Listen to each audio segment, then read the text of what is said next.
Today I am driving the Arctic Silver 2002 911 GT2 offered by Silver Arrow Cars on Bring a Trailer.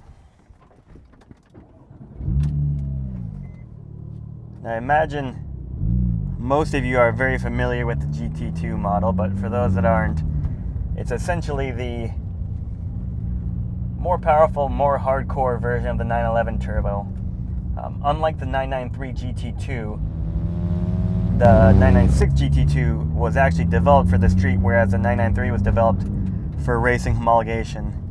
The 996 is about 220 pounds lighter than the 911 Turbo.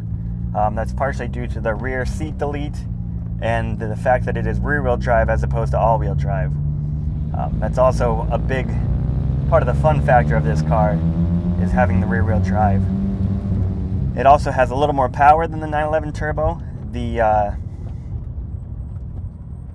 standard car has about a little over 450 horsepower. This has a bit more than that, in all likelihood, because it does have a handful of modifications, an aftermarket exhaust, intake, and I believe some other things. Some of the other distinctions between the GT2 and the 911 Turbo is that it has shorter shifter throws, stiffer suspension, carbon ceramic brakes,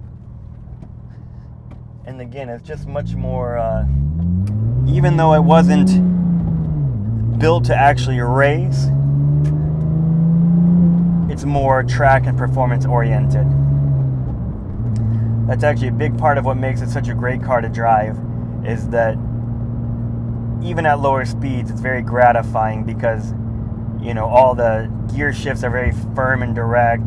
The power comes right on. You feel the bumps, but it's actually pretty comfortable. I wouldn't hesitate taking this car on a road trip in terms of comfort. The seats have a decent bolster to them, but they're actually very comfortable, and these seats are in great condition. They're a little wear on the bolsters on the drivers, but hardly noticeable. The interior in general is just in great shape. I mean, it only has 18,000 miles on it, so about 1,000 miles a year, and it's kind of what you'd expect from a car like that was obviously well cared for. And obviously the big selling point of this car for a lot of people is just the power.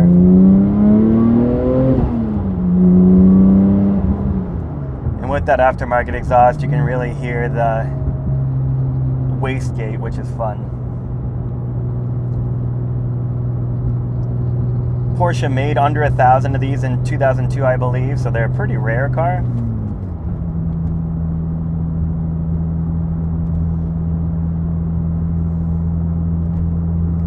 And this particular example, I mean, it's just, again, it's recently serviced at Porsche North Scottsdale, and you take your hands off the wheel and just straight down the middle of the road. There's actually a slight hill here, that's why I'm kind of veering that direction, but I mean, it's perfect.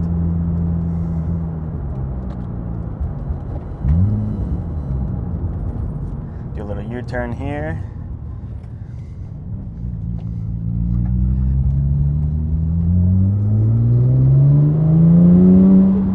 And again, it just does everything you want to do and then some.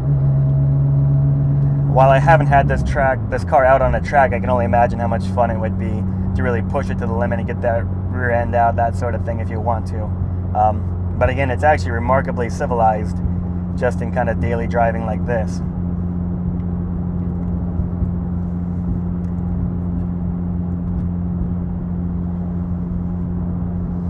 It smells good in here, just smells clean. Smell a little bit of that leather. The stereo works just fine. All the electronics, air, wipers, again, 18,000 miles, you'd expect that, so no surprises there. But still, it's actually a car that's a little difficult, for me at least, to drive slow. Not because it's not capable of it, because it's hard for me to restrain myself, because just between the sound and the feel, you just want to go, go, go. I can't imagine how much fun this car would be on a rally or something like that, or again out on the track. And like I said, the suspension again is not, it's not a Rolls Royce, but it's certainly comfortable. You're not getting any kind of jeers or anything from the bumps in the road. I always tell people that these sort of cars are kind of raw and ragged in the best way possible.